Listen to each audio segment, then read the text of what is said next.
Letters represent the four worlds that we'll be studying tomorrow. And the banner behind us is our own new version of the Tree of Life, of the Sfirot, which we'll be working on Sunday. And the prayer shawl is a dream that I had of being able to show people on my back all the ways in which the divine presence showed up in the Exodus. So we'll talk a little bit about that tonight. So we want to thank Sandy for preparing the room and giving us such holy space. There are a couple of different handouts. My friend Ariel Reso here is going to provide some of the music this evening. But at home, I do a lot of my Kabbalah teaching to very mixed audiences, to some people who are quite familiar and others for whom it's their first exposure, and to people of all faith backgrounds. And I always tell them that even though it may only be one night, you're going to have to sing Hebrew at some point tonight.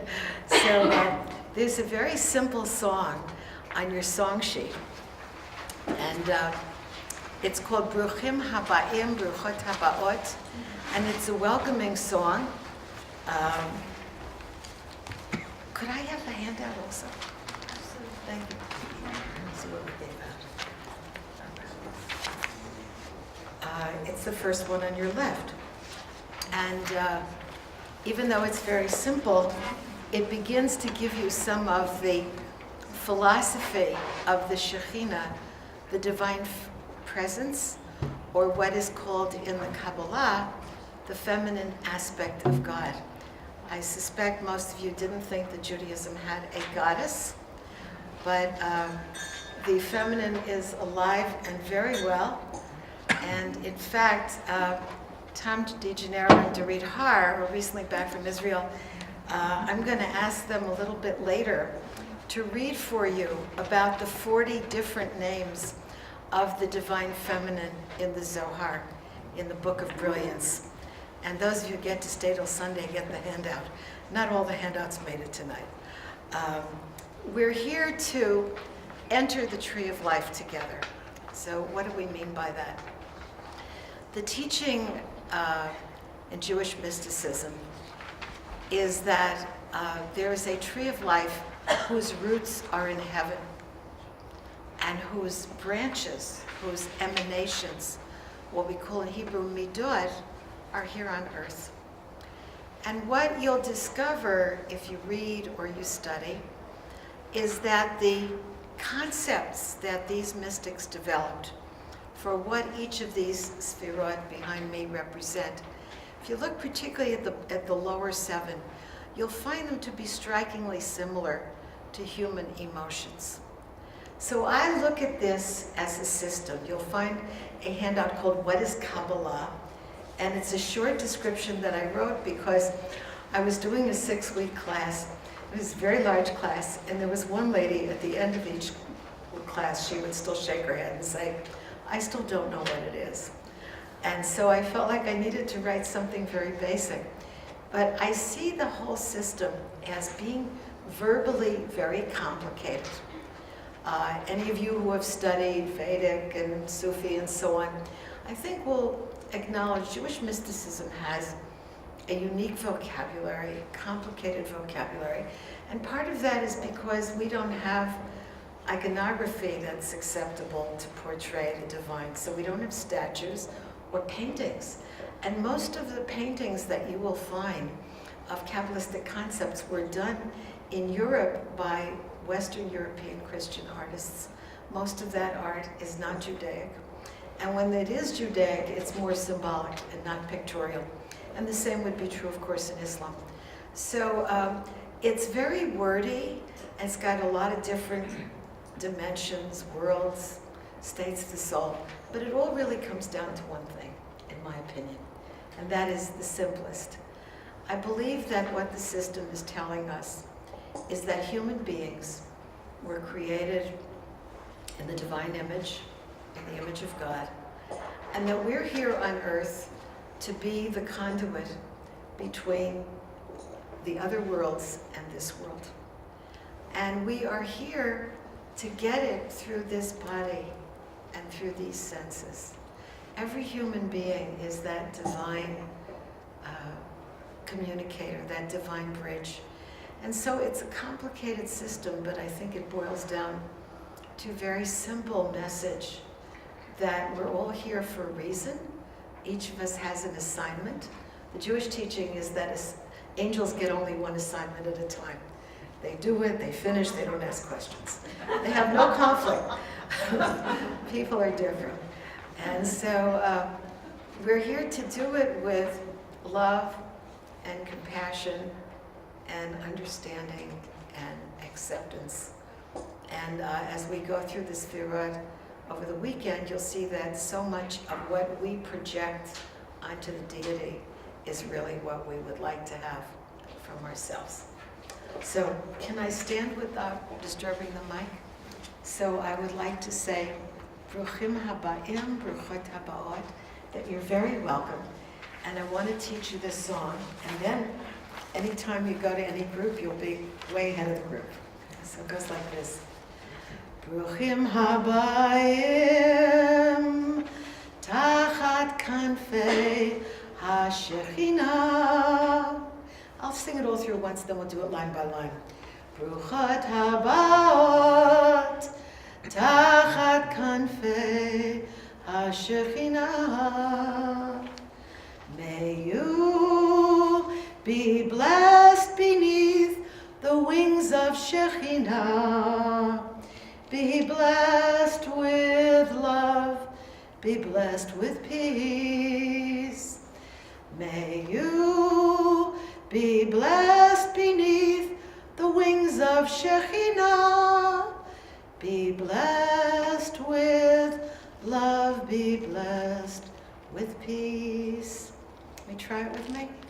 And you might visualize anyone who isn't here in body, but who you might have liked to have with you, or who is in spirit form.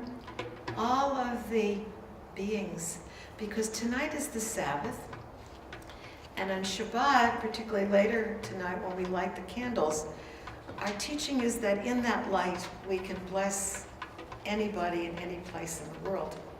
And tonight is also new moon, what we call Rosh Chodesh in Jewish tradition. So it's a unique time where we believe that everything comes into harmony. The earth, the moon, and the sun, as well as all aspects of human beings. And on the Sabbath, the teaching is that we come into balance in ourselves, that the pull between doing and being gets resolved. And you'll see later it's a very erotic system about how we bring together the masculine and feminine, the active and passive, but it's about coming into harmony. So we're blessed. Tonight is like taking a double dip of soul material. It's extra. It's like getting extra soul.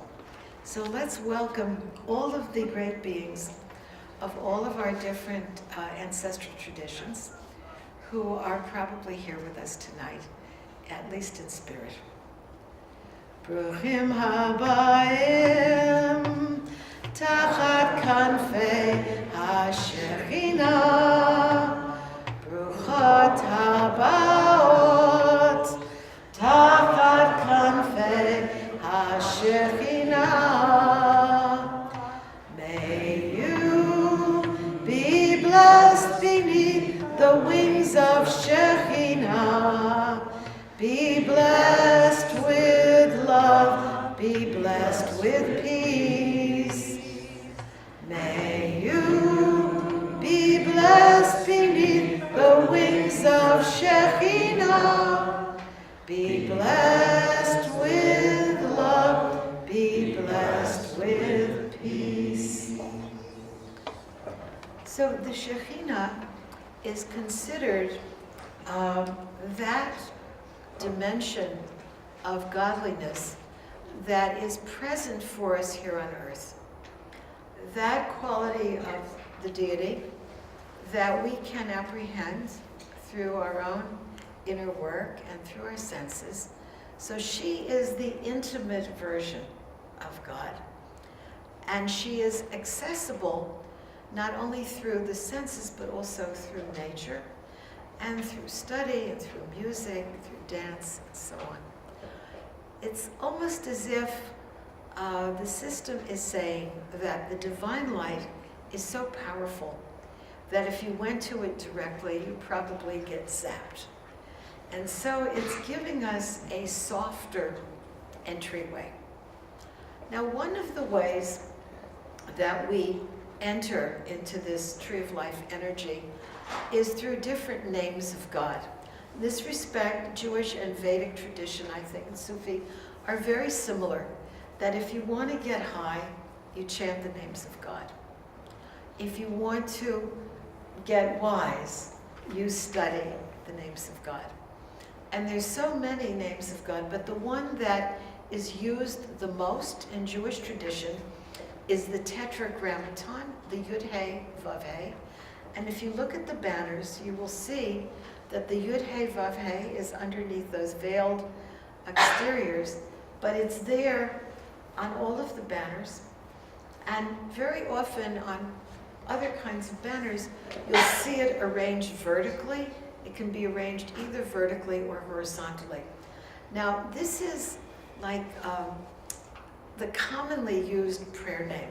There was a 12-letter name that the priests used in the temple. We've lost that. There is a 72-letter name you can find in the book of Exodus, and the Kabbalah Center has a whole book about it, and flashcards and stuff. But most of us are working with simpler names. So one of the ways that we can enter is through this lower hey, that last letter on your left. If you look at it, it's almost like a portal. So that this divine feminine energy is really the portal into all the dimensions and all the worlds. So part of why I start with Shekhinah tonight is because it's Shabbat and New Moon, and it's my specialty, but the main reason is that this is considered as the way in which you open the gates. That if you're trying to get in, you start from the place on earth that is more likely to yield to you. So a colleague of mine in Oregon has a melody that I also want to sing to you. And maybe you close your eyes while I do it. And to start imagining what your own gateway is. What is it that you use when you want to get closer?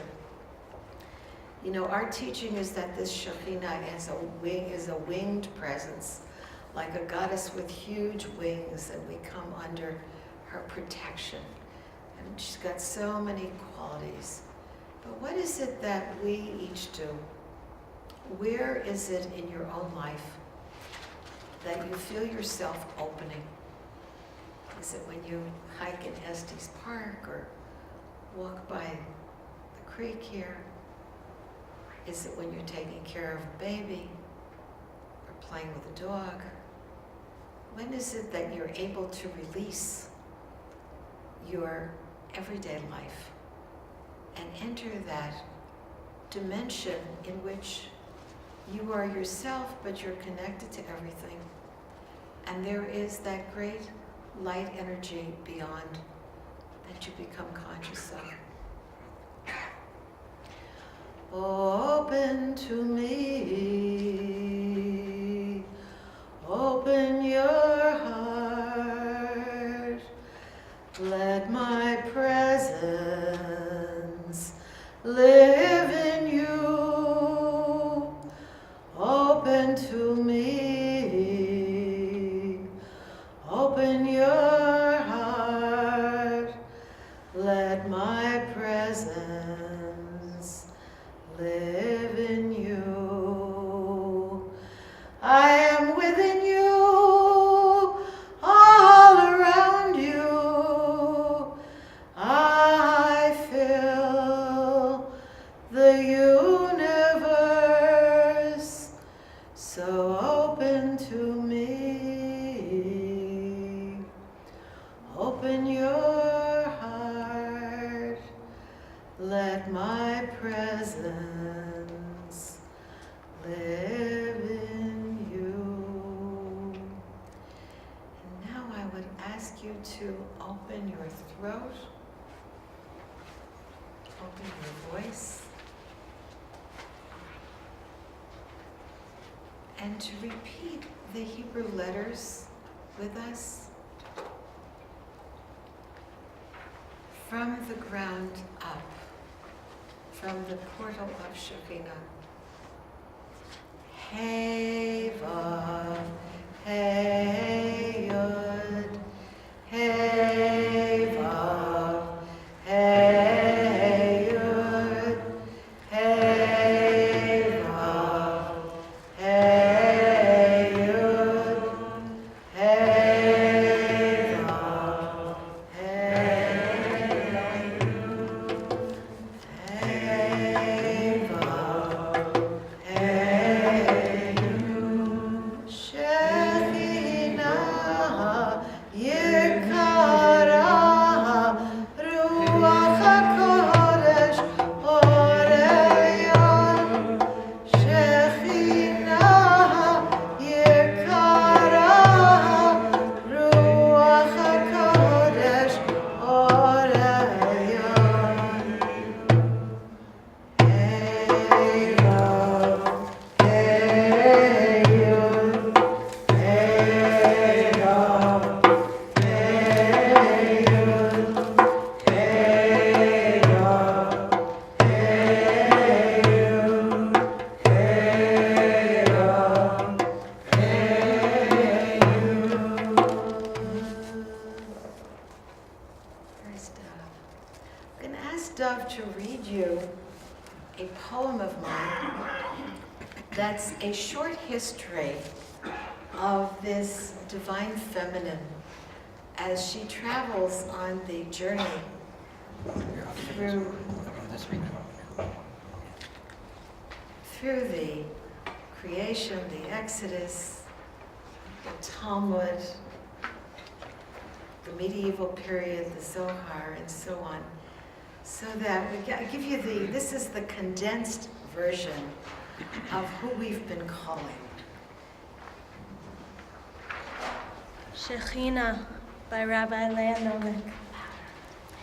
To our desert ancestors, she was the divine presence, who they carried in the sacred ark, the clouds of glory that guided them, and the manna that nourished them. To the Talmudic sages, she was the divine presence, who dwelled in the holy temple in Jerusalem, the spirit that surrounds us when we pursue justice, and leaves when there is pollution and violence. To the medieval pietists, she was the divine presence, who sat at the celestial throne of glory, receiving our prayers and radiating back the light to all beings. To the authors of the Zohar, she was the divine presence, moving through the tree of life as Bina, great ocean mother, Gevura, the destroyer, Hod, the glory, and Malchut, the earth. To the Sfat Kabbalists, she was the divine presence, as Pardes, holy apple orchard and Shabbos queen, whose reunification with the divine king was the goal of all prayers and ritual action. To the Hasidic masters, she was the divine presence, who shone on the faces of righteous women and men, mother of the soul's breath. Her return to earth was the goal of their prayers. To our diaspora foremothers, she was the divine presence, as the compassionate source, the one they called out to in childbirth, illness, and death, and celebrated on the new moon. And to us contemporary seekers, she is the divine presence, in the voices of women representing the Shekhinah reawakening, who is calling to us from the earth. Save the planet, stop the nuclear madness, clear the air, heal the sick, respect the elders, care for the children. And to her we respond. We are ready to create a dwelling place for the divine here on earth. To her we answer in music and meditation, in politics and poetry, in dance and drama. To her we respond, Hinenu, yes, we are here. I think those of you who have studied comparative religions, and I know there are many of you in this audience at Naropa who have done so, will recognize that these references to a winged being, a feminine being that is connected with justice, the equity, economic equity, as the goddess Inanna was, with the ocean, with the clouds, with the water, with the earth, with the apple orchard, with the humans, and so on. I think you recognize that all of these qualities were present in the ancient goddesses, and that almost any tradition we'd study, whether it's Kuan Yin as the mother of compassion, or Kali as the destroyer, like our Gevura, that they all have a kind of collective memory. In the Jungian sense, they are there in our collective unconscious. And the amazing thing is, how did we lose them? That's another weekend, really. How did we come to a place where so much of what we knew inherently was either lost or transmuted? A lot of how I see the Judaic path is that we took a lot from our neighbors and our pagan past, and we added layers of spiritual practice and philosophy to it. And some of that is really great stuff. When I talk a little bit later about the new moon, I think you'll see that we added a lot that was really beautiful and valuable. And at the same time, we forgot where we came from.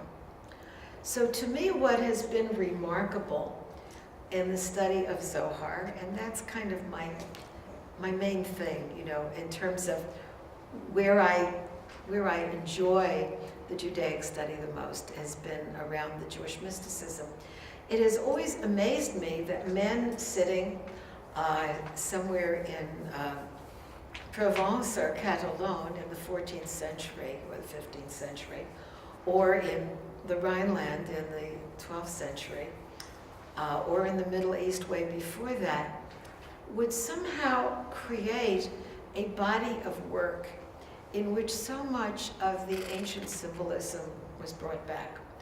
Almost like there's this memory of God the Mother that never dies, and it comes through in this kind of wild rabbinic imagination.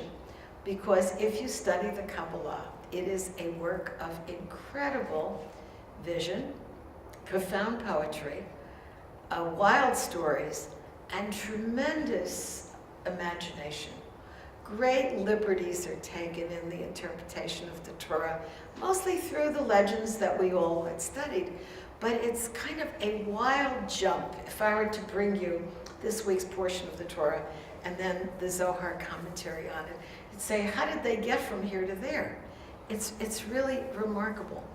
So I always think that this memory of the Divine Mother and the not only the qualities of compassion, love, acceptance, and nurturing, which are our typical view of the goddess, but also the view that's in the Zohar of the Divine Mother as the punisher, as the destroyer, as the one who destroys illusion, and the one who will eventually wipe out negativity.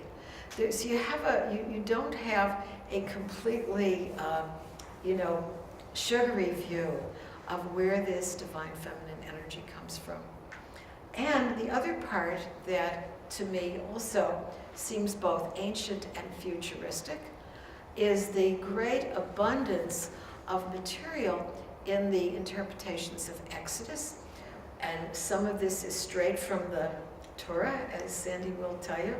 But in the Torah itself, we are told that the presence of God shows up in the clouds of glory.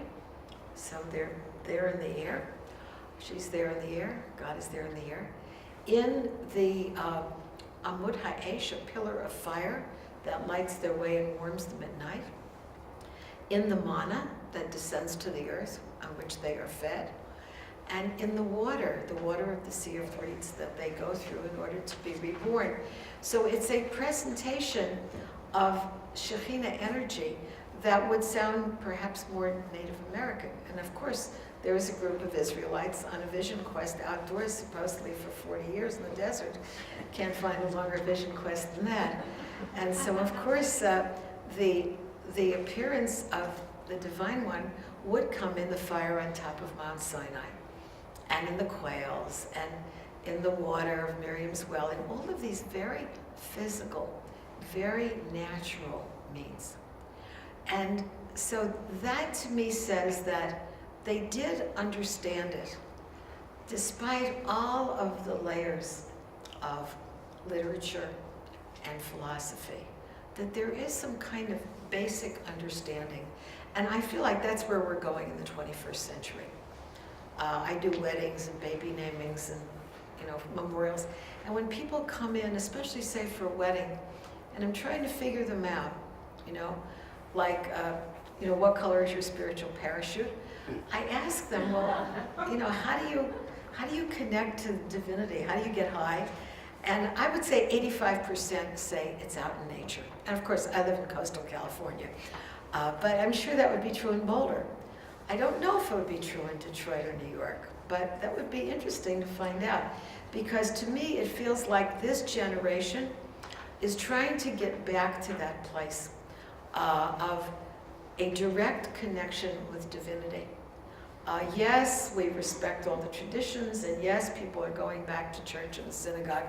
And at the same time, there is so much cross-fertilization. We now have the opportunity to go to Hindu gurus and get a mantra, to go to the Dalai Lama and do the chanting, to be with great Sufi teachers and get blessed. I mean, our life is the ultimate ecumenical life now.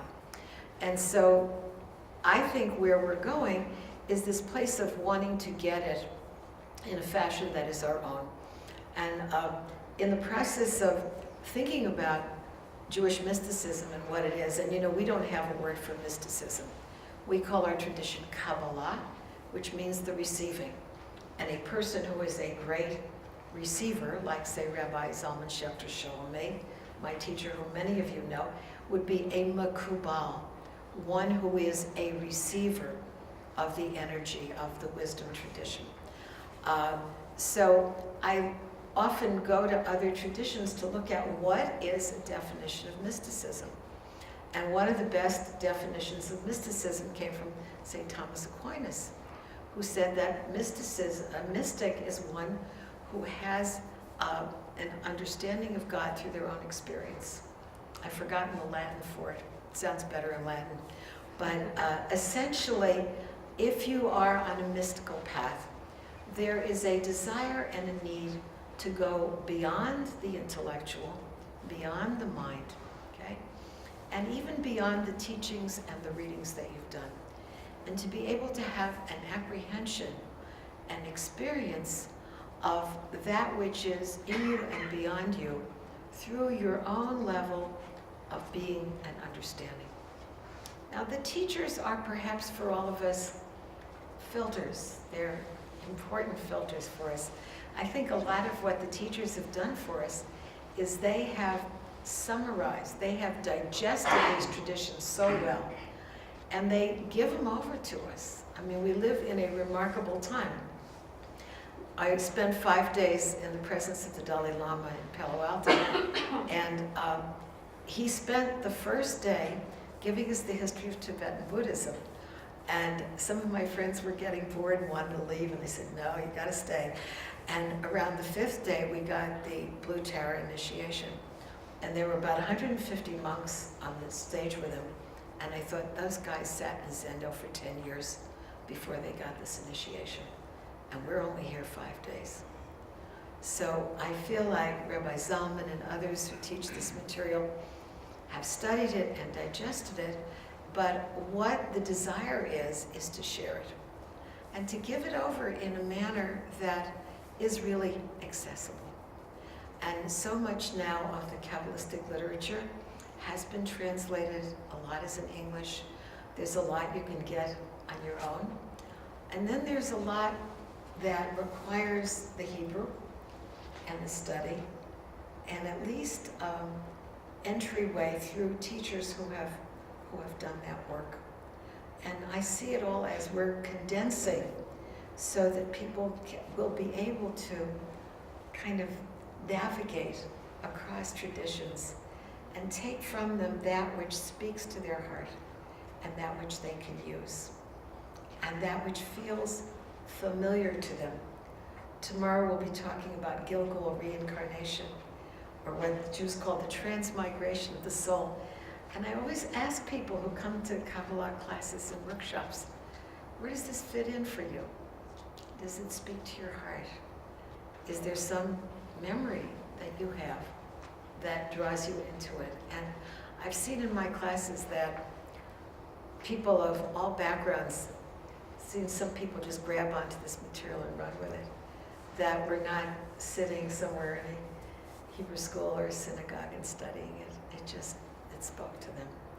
So I'd like to ask my friends in the back of the room to speak to us a little bit. And what I want to ask Tom and Ori to do is to come forward.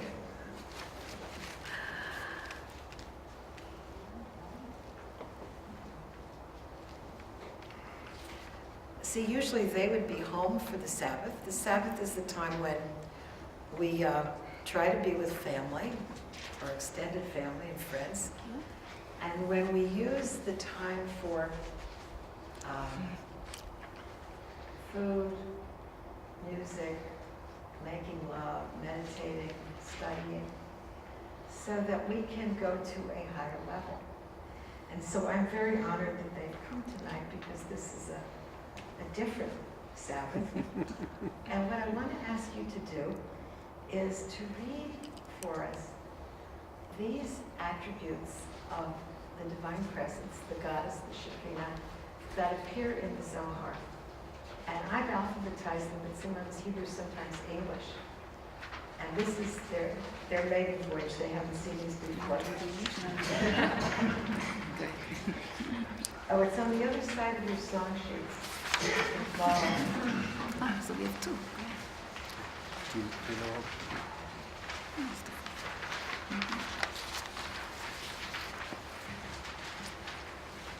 Angel of God, מלאך אלוהים, holy apple orchard, פרדס, crown, כתר, עטרה, the restrainer, עצרת, divine bride, כלה, bells, פעמונים, רימונים, community of Israel, כנסת ישראל, daughter of Levi, יוכבד, בת לוי, divine imminence, שכינה, eagle of protection, נשר, field, שדה, garden of Eden, גן עדן, glory,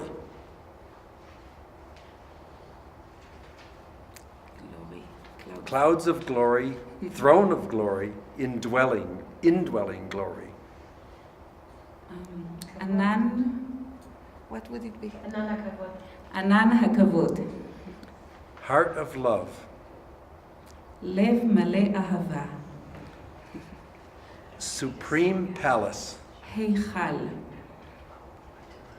hind of the dawn, איילת השחר, Holy Spirit, vision, prophecy, רוח הקודש, incense, קטורת, jubilee, יובל, supreme mother, divine feminine, נוקבה, מלכות, בינה,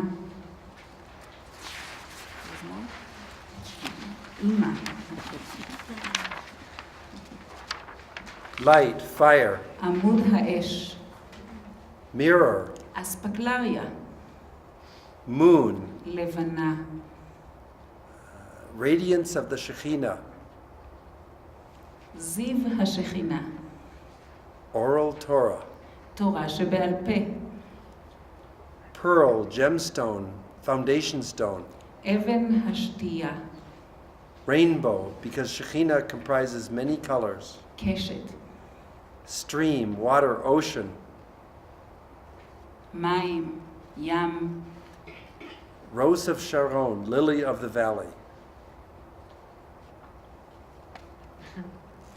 Shoshana? שושנה, Sabbatical. Rachel. בת שבע, Divine bride. שבת המלכה, Tabernacle, ark, palanquin. משכן, Temple, בית המקדש, the well. Jacob meets Rachel at the well. Moses encounters Zipporah at the well.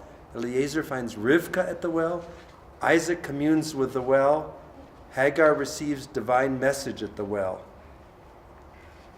באר, Wings. Under the wing of Shekhinah, protection, conversion. תחת כנפי השכינה, Womb.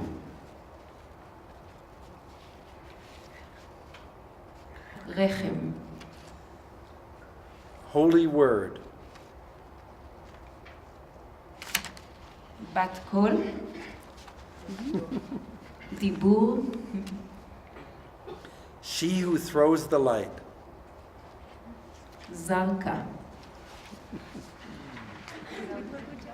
This is the Maui version of the prophet Nat Cole's Nature Boy. It's been degendered by the Maui beach community. There was a child, a very strange, enchanted child. They say went wandering very far, over land and sea. A little shy and sad of eye, but very wise and free. And then one day, that magic day, we met and played. Although we spoke of many things, fools and kings, this is what was said. The greatest thing you'll ever learn is just to love and be loved in return. So when the Jewish people had great temples, Beit HaMikdash, the Solomonic temple, we are taught, was lined with love because the Shekhinah lived there. That was her home. After we continued schlepping through the desert and carrying the sacred implements in the Ark of the Covenant, we built a great temple, and that was supposed to be her dwelling place. That the mother had her appropriate household, and the priests and their wives and daughters and so on were the ones who took care of the sacred household and all the sacred implements that we associate with the cultic worship. With the breaking of the house, the mother is gone. And so the Jewish teaching is that the goddess, the Shekhinah, goes into exile. And that there's two viewpoints. One is that she can't survive anywhere except in that temple and in the land of Israel and with the Jewish people. She's a very ethnocentric goddess. And the other teaching, which is the one that we've carried for hundreds of years, is that there is no place that we go that she doesn't go with us. and that there is no place on earth that she does not inhabit, and that there is no place that is so unpure. You know, one group says, oh, she can't be where it is impure, and the other one says she purifies wherever she goes. And so she is every place. She is omnipresent, ubiquitous. And so they continue to develop a philosophy of exile, what we call galut. And all of us who live outside of the land of Israel are considered to be in exile. Even those Jewish communities in Persia that go back, centuries, or the Jews in India who go back many centuries. Everyone outside the land of Israel is considered to be in exile. And it is a metaphor also for the human condition. The idea of the exile is not just that the mother no longer has the beautiful house, but rather that in some manner we have all become separated from the source. So the way it comes through in the Kabbalistic teaching is that the divine feminine and the divine masculine have been split. Now, when we study the tree, what we'll find out is that the upper father and the upper mother, Chachma and Bina, Abba and Ima, are locked in a permanent sexual embrace. It's the ultimate erotic fantasy. And it's not meant in the usual sexual erotic sense, but that's the terminology that's often used. So the upper mother and the upper father, the energies of the divine template and the divine birth giver, they are always unified. They can never be separated. But the teaching is that the other aspect, the Yud-Hey, Vav-Hey aspect of God and the Shekhinah, that those two have been split. And so what the journey through these many centuries is about is how to bring the divine masculine and the divine feminine back together. Now, if you are a person who's in a same-sex partnership, the way that it's approached is that, it's about bringing harmony. It's about bringing the different aspects of self together, not just masculine and feminine, but being that they wrote that a lot of these concepts are 13th, 14th century, they presented it in, very classical heterosexual terms. And so the Jewish person who is observant of the Sabbath is presumably bringing the divine feminine and the divine masculine back together. This theme of exile, which is part of our history, exile and suffering, runs through all of the Shekhinah legends. They portray the Shekhinah wearing black as the prophet Jeremiah sees her. She's cast out in the street, she's down in the dust, and it's the ultimate fairy tale. She's the princess who's the captive in the tower, waiting for the prince to come and save her and to release her from captivity. And many of the Hasidic stories, 17th, 18th, 19th century stories, are also about how the devotee will find the captive Shekhinah, and through his actions, he will release that energetic, which will enable the world to again become whole and to become balanced. So it's a philosophy that also says that all of us who travel, all of us who wander, say all of the Hindu holy men that you see out with their begging bowls, they are all emulating the exile of the Shekhinah. That as we go through life, not so clear about who we are and what we're supposed to do, that we too are emulating the exile. The Hasidic literature suggests that every place you've lived, you have recovered a piece of your soul. That you're on this journey where you're putting it all back together again, like Humpty Dumpty. Just didn't know it. And so it's a lot of the Hasidic holy men would spend at least a year on the road. I've spent a lot more than that. Wow. But they would go from town to town, and people would take care of them. Tom and Dorit take care of me when I come to Boulder. You feed them, and you take them places, and introduce them to musicians, and they really, in those days, were probably not really paid. They also did a lot of things that were more like Christian holy men. They used to do, in the Middle Ages, more like penances of immersions in ice water and a lot of suffering stuff. The Hasidic masters put an end to that. the other thing that they did was tremendous emphasis on self-examination and how it is that we could change our lives to make the planet hospitable again for the Shekhinah to come back.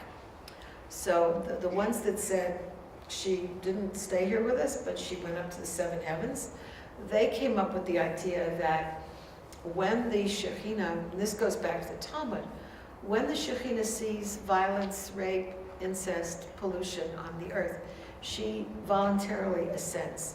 And then she lives up in the seven heavens, the Hechalot, with the angels and the higher beings. Doesn't have to be down here with us. That what draws her here to be with us is our actions.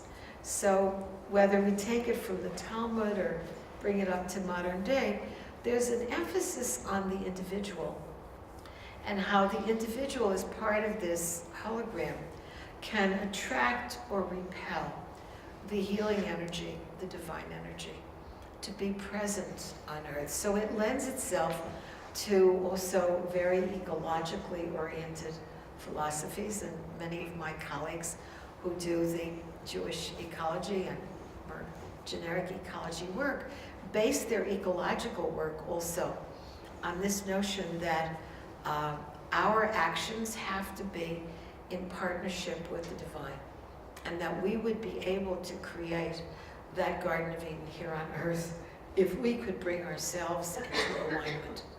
And so all of these places in which Judaism marks time are like opportunities for drawing that energy near.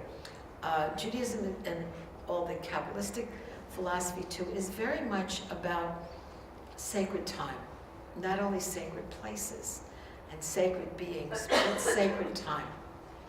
So we put it aside the time on the Sabbath, the theory being that on the Sabbath, the Shekhinah, the divine presence, is sort of released automatically from captivity and is present here on earth.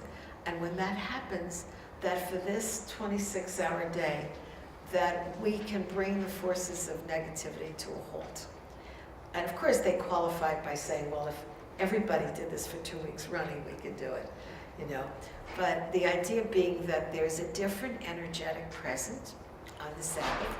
And I extend that in my thinking to Islamic Sabbath on Friday, Jewish Sabbath Saturday, and Christian Sabbath on Sunday. And I do Thursday nights for the Hindu group also. And I'm not sure with Buddhist groups whether there's a particular night, but it's about setting aside time to be in this energetic and focusing more inward and focusing on how our own spiritual practice is connected to the whole universe and could make a difference in how we are all going to proceed on earth. And so it's very much in Judaism about special times.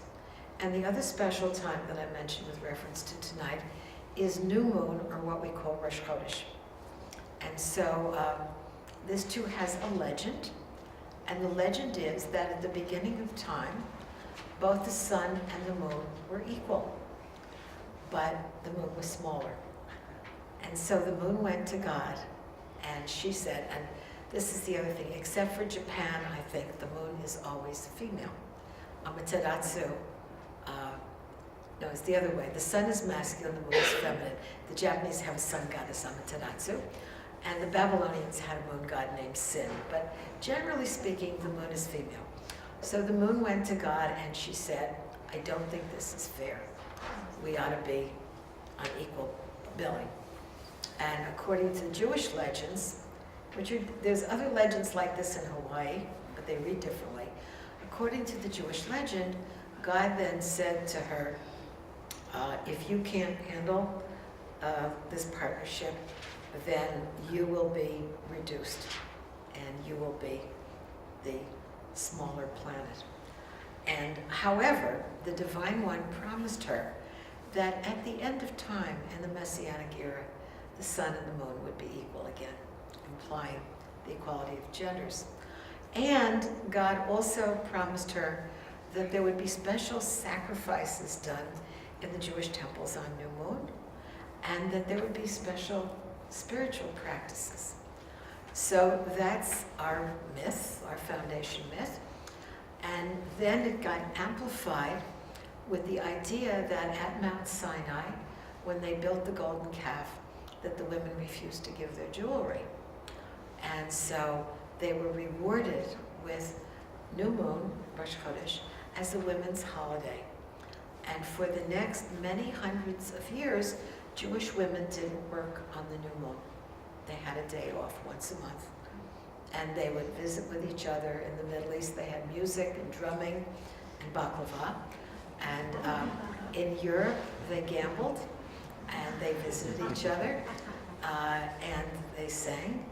And one thing they never did on the new moon was laundry. Nobody did laundry. And we think they prayed, but there were two traditions.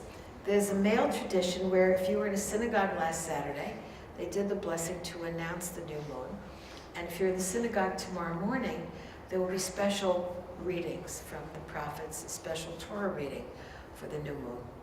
And those are designated. But women's practice wasn't as regulated. And so women would gather probably in homes. And it's hard to really know what they did because the only people who wrote the books were the guys. And so they said they gossiped, they ate, which they probably did, and they may have also prayed, because we have a tradition of women's prayers, many of them in Yiddish, they're called tichinot, and a lot of them have to do with the moon. And now if you, there's a literature now since the 70s, and I started a new moon group in the 80s in Berkeley, and there's a kind of there was an underground literature for a while, and people doing their own rituals and then writing them down and circulating them. So there are now a lot of books that will give you ideas for ritual, but there are also more books. There's a wonderful book by Mindy Ribner that gives you the Kabbalistic intent of each month and the God names for each month. And so we are tonight entering the month of Iyar, and the acronym in Hebrew, the Ayin Yud Resh, is Ani Adonai Refoecha, I am God, your healer. And the energetic for this month is to purify and to heal, both physical, mental, spiritual. So each month has what we call a kavanah, an intentionality. And women have tended to do these new moon circles. I've had new moon groups that were all women. I've had some that were men and women. Then I had a group that always met on the new moon that was men and women. And in the Middle East, where we lived for a long time, and in Iran and Iraq, Persia, and in Syria, Egypt, and then further down into Africa, the way they celebrated the new moon was very much the way we do Shabbat. They had a family gathering, and they had a festive meal, and they lit candles. And they also had something special that they did for each month. Like last month was the month from Passover, would have been the month they gave charity to enable poor people to have their Passover food and so on. Each month had something special. And there it was a mixed celebration of men, women, and children. And the tradition in most of those places was to have a gathering in the home of the eldest, usually the eldest brother. And as different groups came to Israel, not all of these traditions have stayed alive, but some places they do, others they don't. But it's obviously something very old. And again, if we read goddess literature, we find out that probably people were celebrating the moon long before the Israelites. And they were celebrating both new moon and full moon, which would fit in with pagan practice. And in northern Israel, in an excavation called Chatzor, there is a group of figures. It's called a stelae. It would look great on this stage. It's in a little area like this. And in it are little gods and goddesses, and there the moon god Sin. And these statues are from 17th centuries before the Common Era. So this is about, 1,400 years before the evolution of Judaism. The moon god Sin is holding his hands up in the blessing that our priests give. And above his head is a crescent moon, kind of looks like a boat, because the legend is that he sails on a crescent moon through the skies. And then above that is a full moon. And the discovery, it was Yigal Yadin, Jewish archaeologist, discovered it. So we know that the veneration of the moon was very old. And the other reason we know it is because the Jewish prophets railed against it. They reminded people that they were supposed to regard the moon and the sun and the stars as among God's early creations, and to be respected and loved, but not to be seen as the deity. And so if you were to do very traditional Jewish practice, what we call Kiddush Levana, which we would maybe do tomorrow night, Saturday night, if it's clear, and you can only do it when you can see the moon and when it's clear and not cloudy. It's supposed to be wearing your best clothes and so on. We have prayers where we ask for protection, but in these prayers we also jump towards the moon, very pagan. And at the same time, the rabbis would tell us that we're not supposed to look at it for too long. You're not supposed to stand out there just gazing at the moon and enjoying it, because that would imply to your neighbors that you were worshiping it. So we have a lot of practices left that are very old and that clearly predated us. Rabbi Zalman calls some of the Canaanite practices, and some of you may have read the Red Tent book I wish I had written, as pre-patriarchal Judaism, because all of the matriarchs in Jewish tradition grew up in these pagan traditions, pre-patriarchal conditions, and many of them we think actually had knowledge of those traditions and maybe were practitioners. So we have looked at it in terms of that's where we came from, what did we learn, what did we carry forward. And so many people carry forward this practice of new moon, and that's why it's so special that you're all here tonight. So what I'd like to do, even though it's going to be moving the microphones, is that we want to use this energy to send healing into ourselves and to our friends and families and out to the planet. And so what Dove has done is to send, and Sandy, is to set up our candle lighting at a table over there on the side. And I think it would be lovely if we could all move. I don't know how we're going to do the mics and stuff, but good. The holy Sherpas will carry. And for us to move over to that table, and the diGenarros have brought us some wonderful wine from Israel. It's a Tishbe Cabernet, wow. And what I'd like for us to do is to just honor this time by having our little ritual together over at the table, where we get to bring in the light through the candle lighting. We'll do the traditional blessing over the candles, and then I'll do the blessing over the wine. And we might even find some cups. I don't know, drip some wax and then stick it in. I'd ask you to light your candles with the intention that this small, cheap Shabbos candle, light that you came into the world with. We call that light Ori Har, the hidden light. And everybody has it. Tomorrow morning we'll be studying the nature of the soul and why we came to the world. Everybody comes in pure, everybody comes in perfect. But this earth is a finishing school. And along the way we seem to acquire a lot of things that diminish our light. All the traditions teach us that it is coming back to that precious, original, given light that we are destined for. and that we make our way through whatever challenges life offers us in order to come back whole and bright and pure.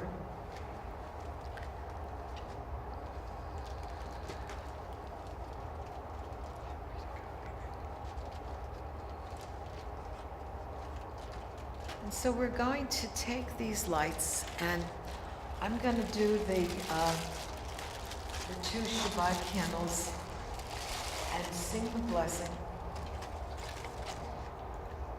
and ask that you focus inward on whatever it is that you need to heal in yourself. And if you're so lucky that there's nothing you got to do for yourself, obviously move on to the other people in your life that you want to send the blessing to tonight, and then to the community and to the planet, to the cosmos. We know that there is so much that's in need of healing. And we ask tonight that we represent in our diversity all of the pieces that are needed to bring healing to all of the troubled places on the planet. If we are receivers, then we are also transmitters. And if we have received some of the energy here tonight, we should now be able to send it out as a healing, as love, as light.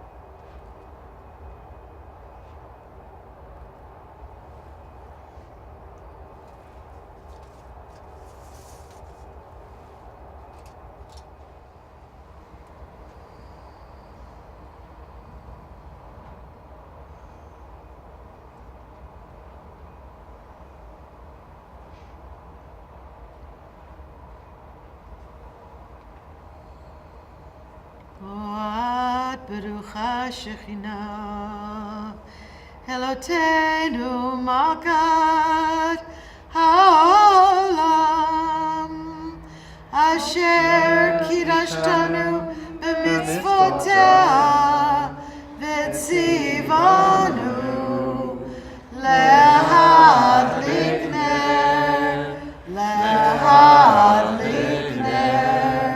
shel Shabbat v'Rosh Chodesh. Amen.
This is a song of healing. Allah Helna Rifana Allah Helna Rifana Allah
Just let that radiate.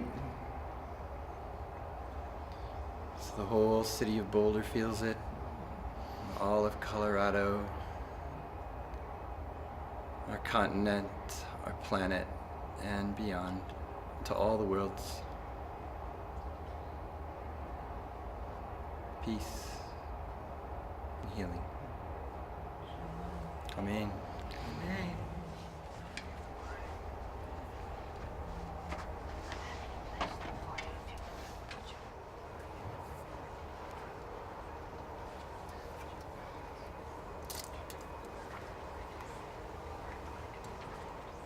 Candle blessing to bring the light into the home or the synagogue, the sacrament of the wine, and then usually bread as well.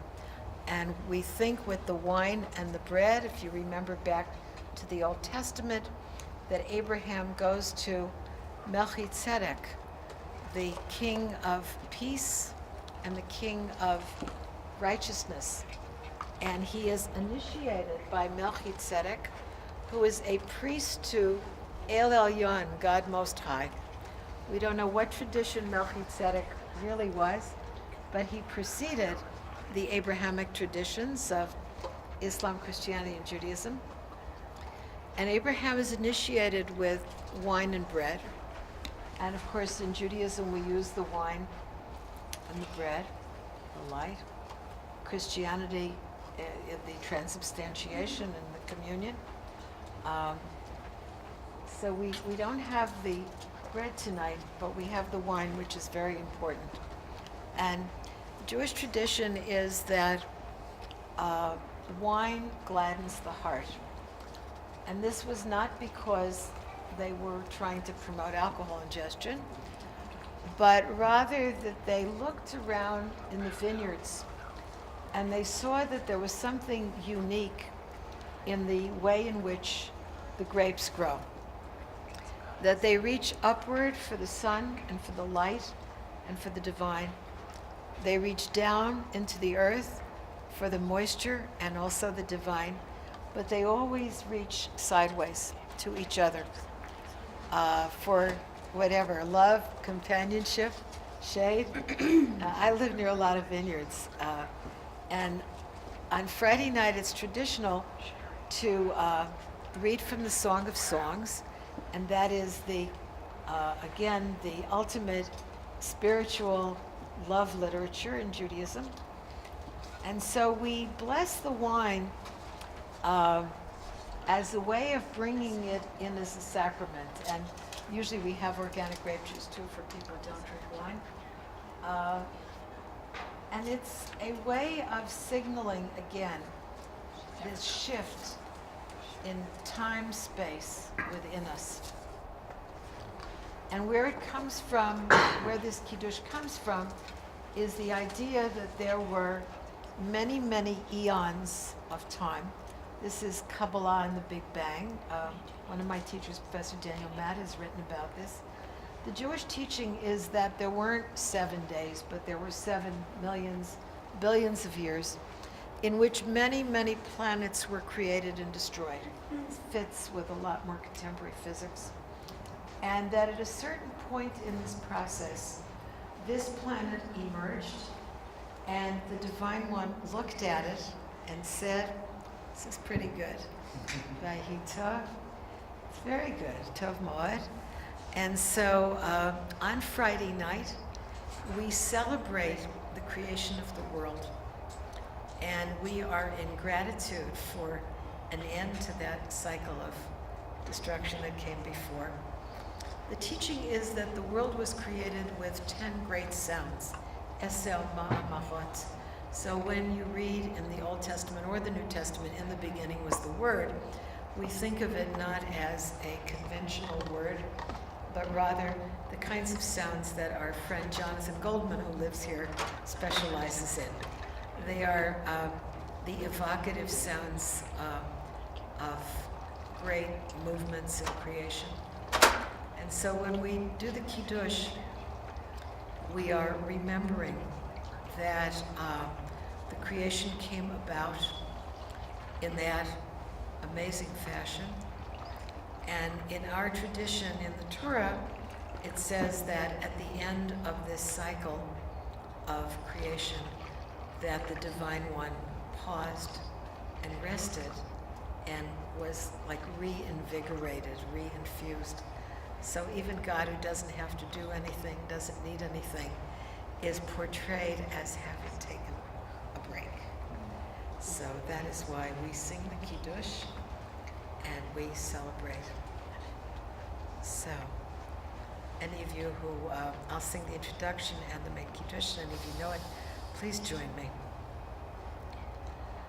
Yom HaShishi Vayechalu HaShamayim V'Haaretz V'Chol Tzavam V'Yachal Elohim Mikol Melachto Asher Asa Vayishbod Bayom HaShvi'i V'Yikadesh Oto Kivo Shabbat Mikol Melachto Asher Bara Elohim La'asod Sabri Chavirai Mirashut HaSefa Azot Baruch Atah Adonai Eloheinu Melech HaOlam Borei Peri HaGofen Baruch Atah Adonai Eloheinu Melech HaOlam Asher Kiddeshanu b'mitzvotav v'ratzavanu v'shabbat kodsho b'ahava uvratzon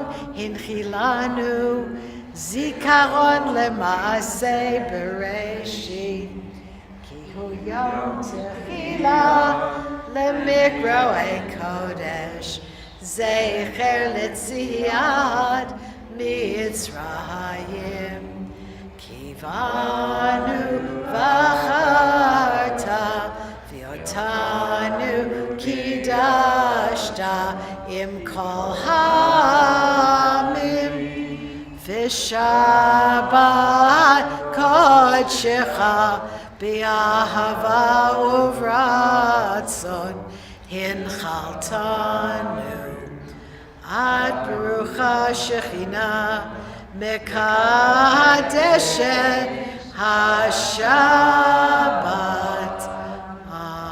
Amen. Before you take your sip, I'd ask you to spend one moment remembering something from this last week to which you can totally say, that was really good. Very good.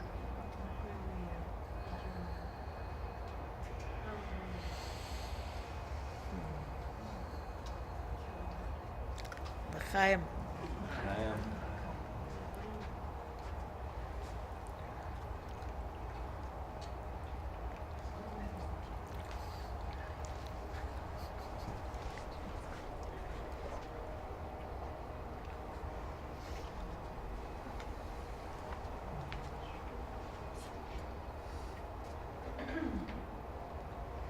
So we usually bless children right after candle lighting.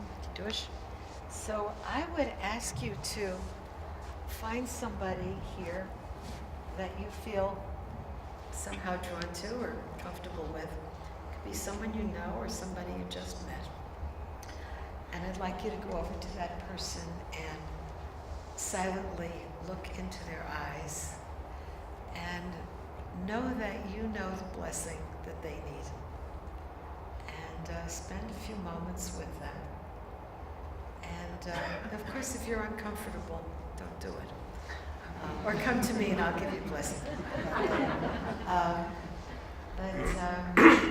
When you're ready to give them the blessing, then I will, it doesn't all have to be at the same time, but when it seems like enough of us are gathered, then I will sing the priestly blessing again with whoever would like to join me. Maybe I'll do two versions, the old one and the new feminine one. And so that we can all be blessed and bless ourselves. We were very blessed this morning, some of us, to be with Rabbi Zalman Schachter-Shalomi, and he was hosting a sheikh from Turkey called Sheikh Sharif. Baba Sharif. And he was just so sweet and so luminous, and it gave us a real opportunity to explore those commonalities within Jewish mystic tradition and Sufi teaching that are so precious to us. And the Sheikh was just so luminous and so loving, and he gave us each a blessing as we left. And we traded stories.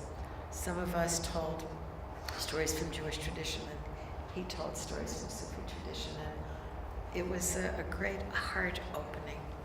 And so we felt very blessed that we could do that, and we know that it's easier to do in Boulder than it is in Jerusalem, but there are people who are doing it in Jerusalem.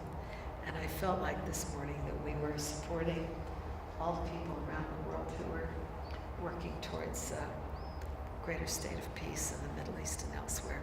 There's so many places that are divided by those ethnic and religious views, and he just said it so sweetly. I can't paraphrase him about how everything started off so wonderfully, and that somehow he talked about water, how it's almost like you put things in the water as you go historically, and that sometimes what gets put in really messes it up. That wasn't how he said it. He said, find your blessing person. And it's a big room. There's plenty of space. You can spend a few moments looking into their eyes deeply.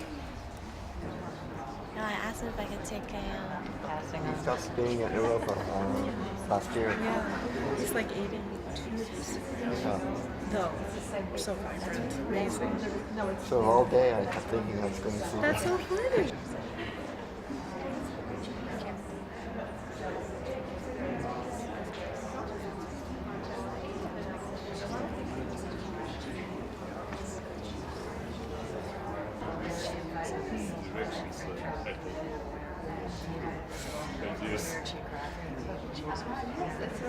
Yeah, I'm so glad you got to meet her.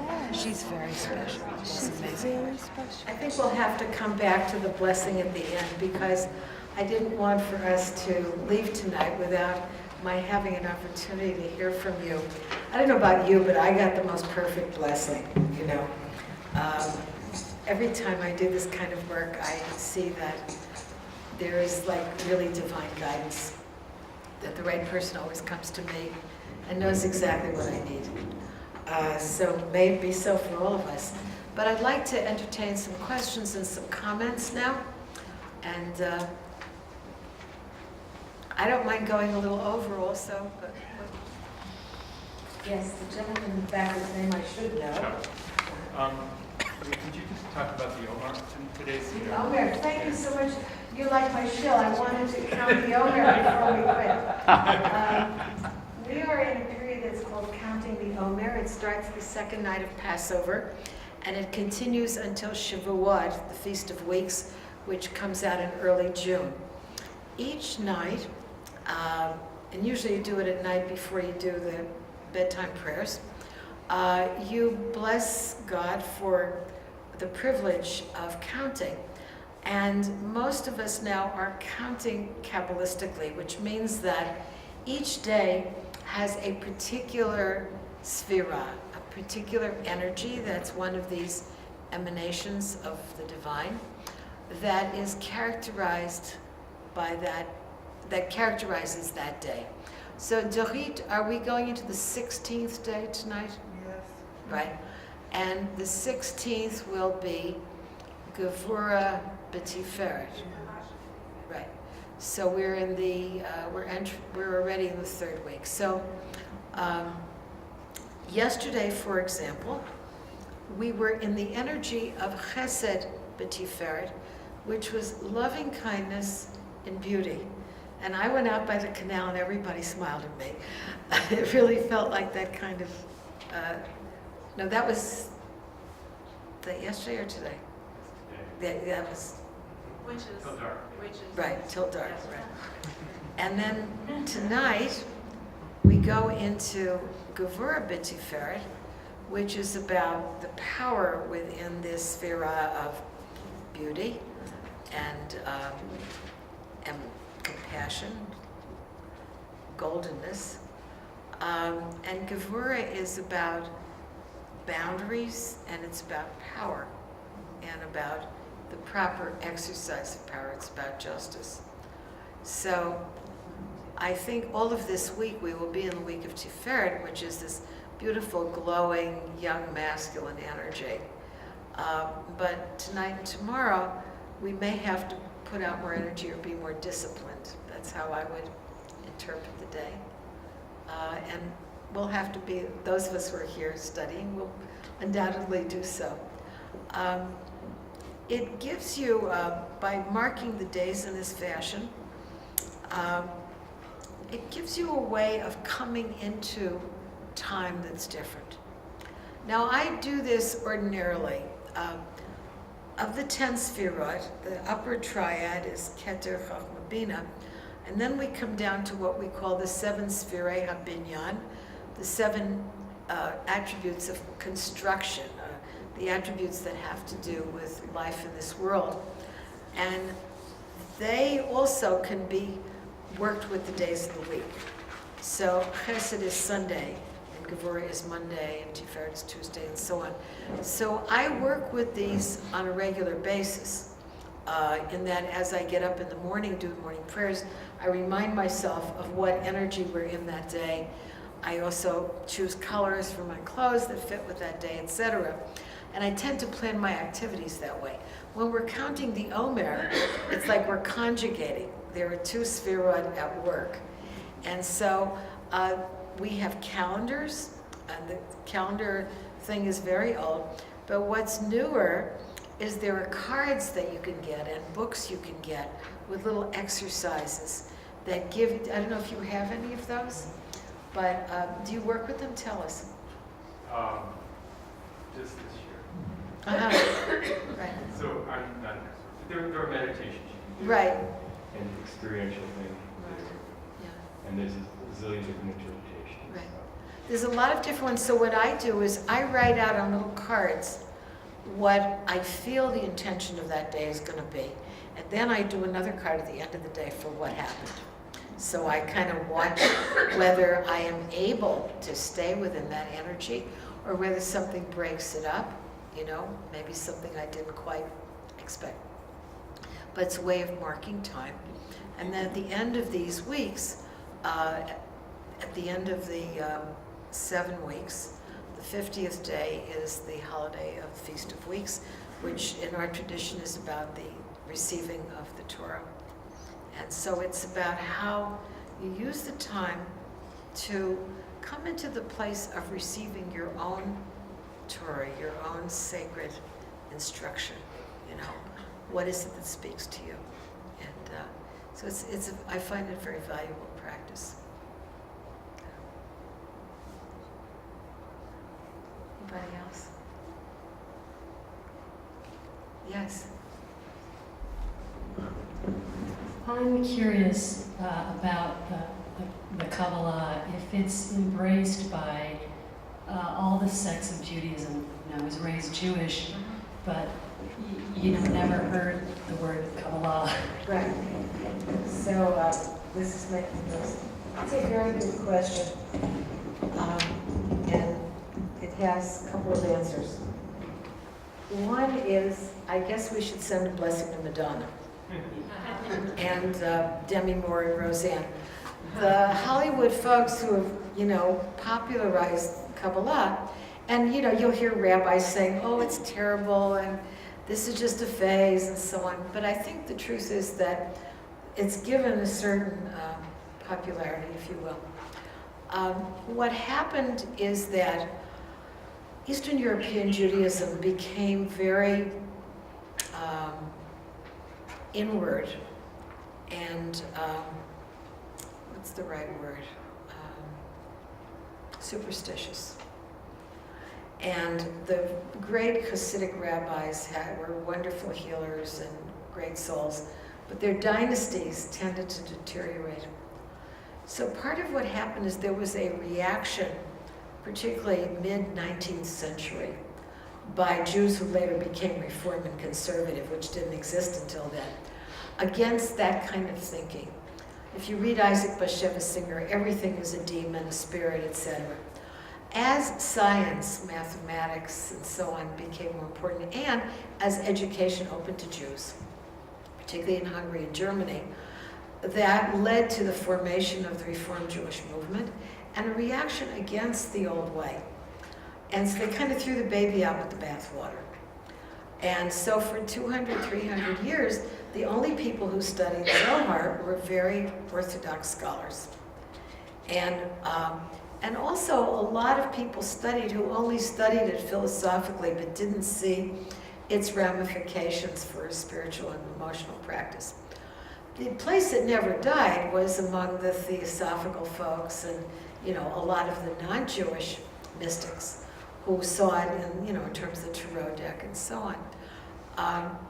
But in the Jewish world, it wasn't taught certainly among Reformed Jews or even conservative Jews, and probably not even so much among contemporary Orthodox Jews. So Jewish mysticism, Kabbalah, has really made a revival. And now any synagogue you go into, from the most liberal to the most observant, will have classes in Kabbalah and Jewish meditation as well, which is very old and, you know, had become dormant in a way. So I think it's going to take us another 50 years to figure it out. And meanwhile, people are coming who are not Jewish, wanting to study this material, feeling called to it. So it's going to be really interesting. Who are the practitioners and the teachers?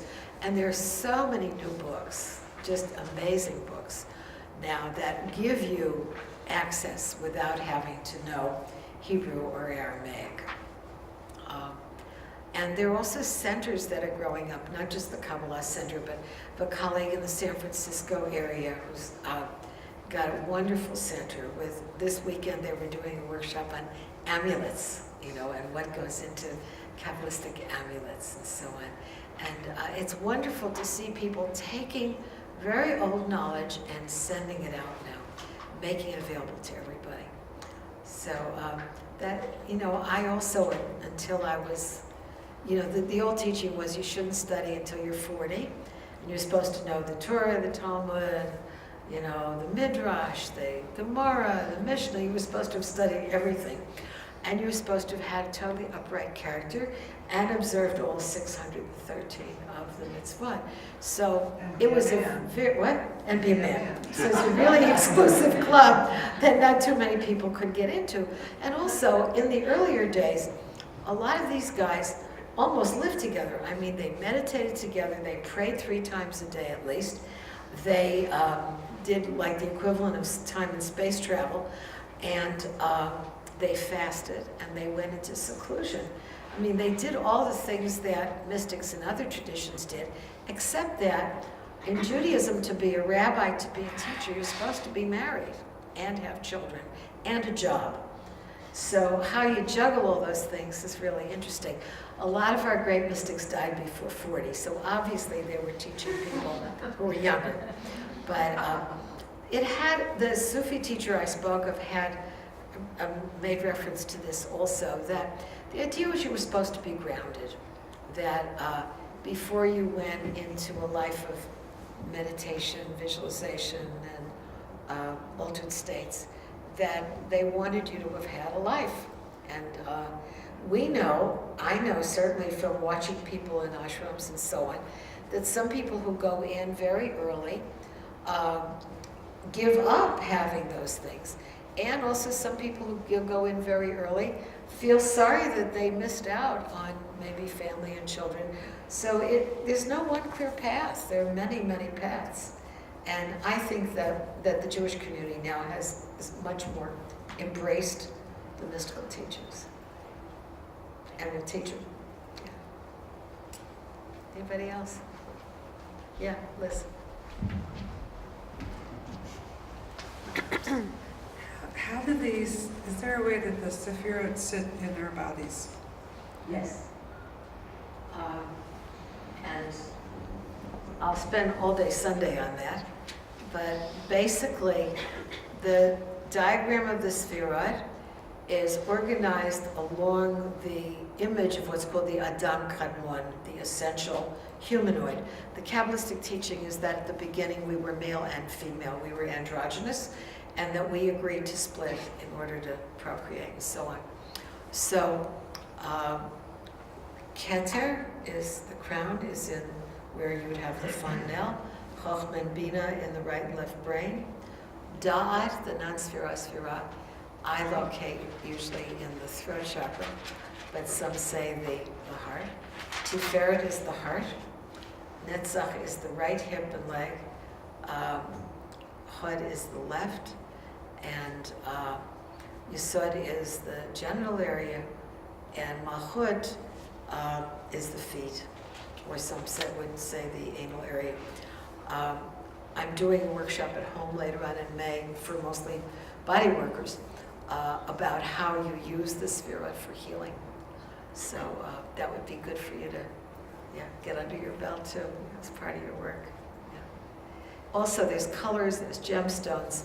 I work a lot with the colors. There isn't agreement on the colors. So Sandy has done the colors the way that I see them on the Briatic scale, where Chochmah up in the Keter is white with a little gold, and Chochmah has a kind of bluish tint, Bina pinkish tint, Chesed blues and purples, Gevurah red, Tiferet gold with beginnings of green, Netzach green, and in this case oceanic green.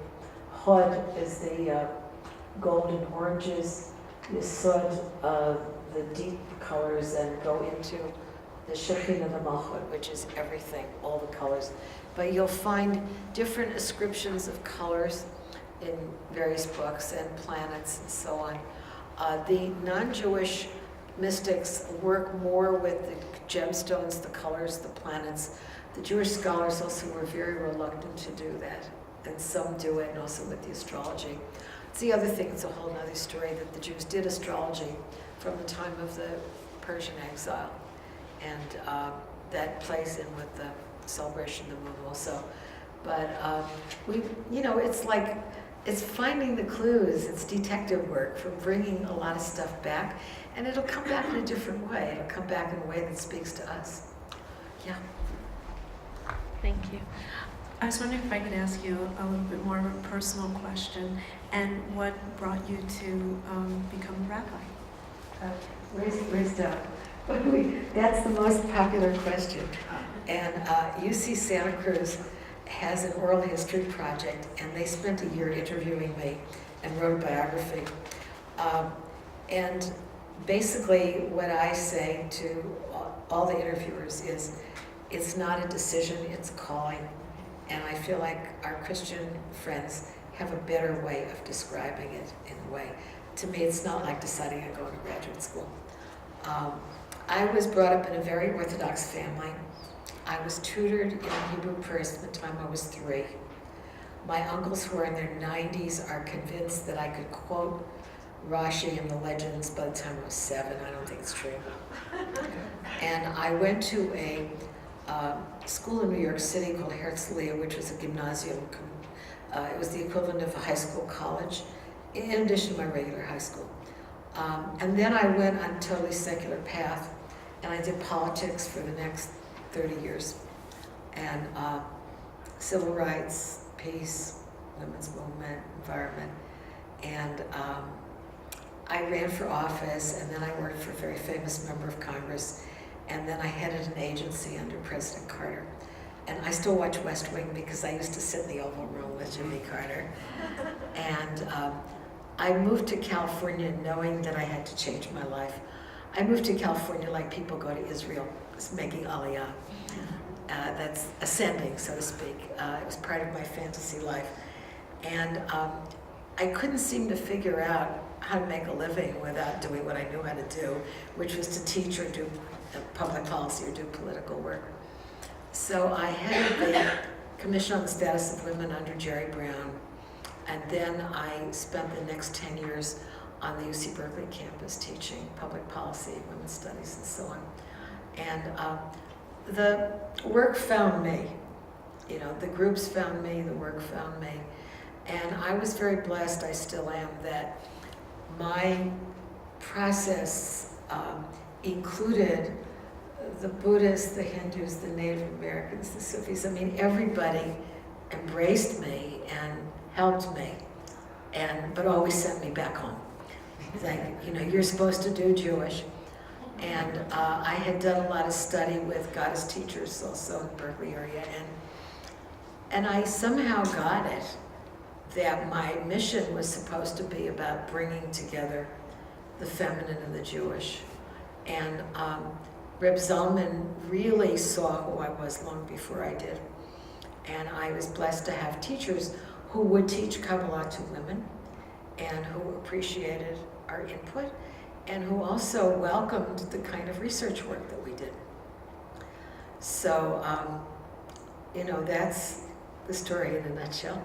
And part of my mentoring of younger rabbinical students is that I would like to help other people have a smoother way. I entered at a point where there was a lot of resistance to the feminine. And so part of my work with my students is to help them stay on their path, but also to ensure that that part of their life that is meditative and spiritual doesn't get destroyed in rabbinical study. I hope that answers your question. I'm going to add to that, Doreen. Doreen is a really famous spiritual teacher, but she's hiding in the back of the room.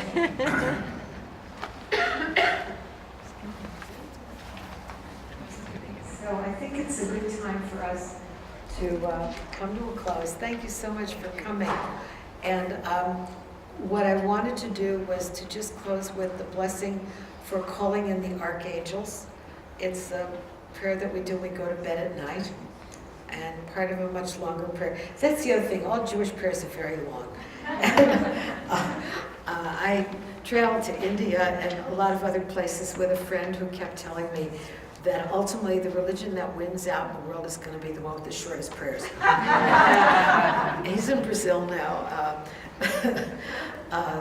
Jewish prayers are long, but this one's fairly short. And it says, in the name of Yah, the God of Israel, to my right is the Archangel Michael, to my left is Gabriel, behind me the healing angel Raphael, in front of me the angel of the face, Uriel, and above my head and all around me is the Shekhinah, the Shekhinat El, God's divine presence.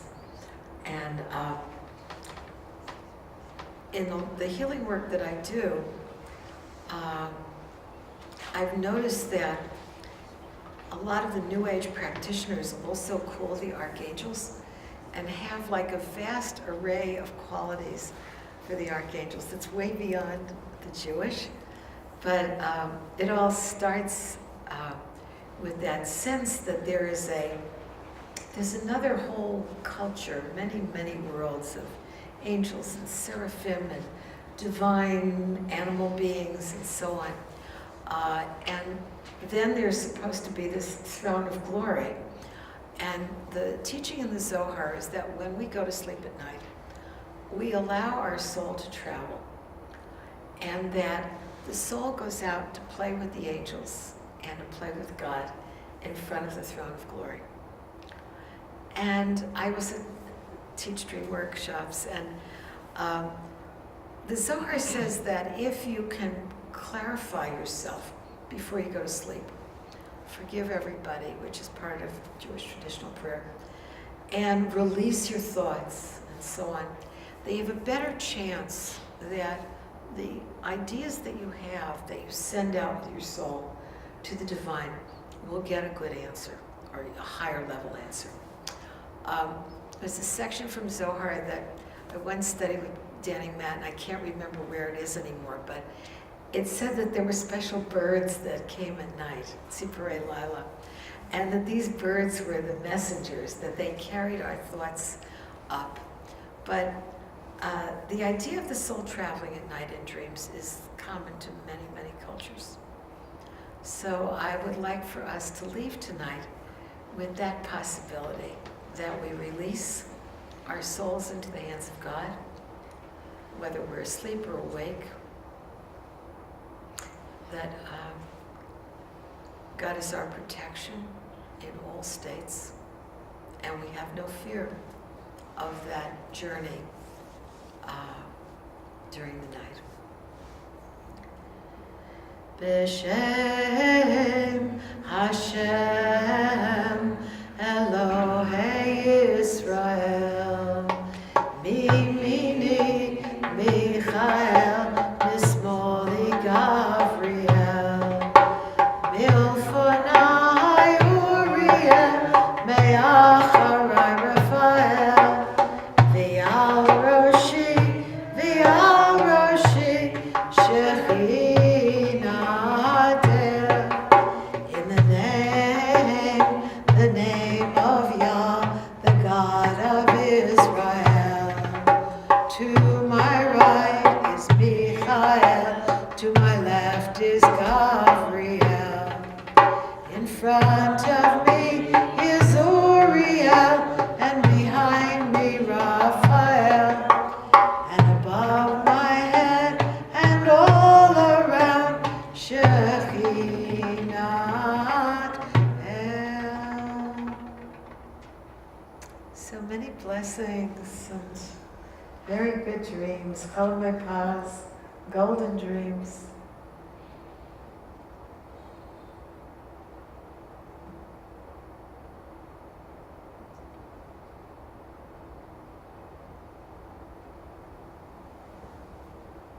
And thank you so much for your presence and the lights that you all are. The work that you do, the people that you touch. Great privilege to share with you.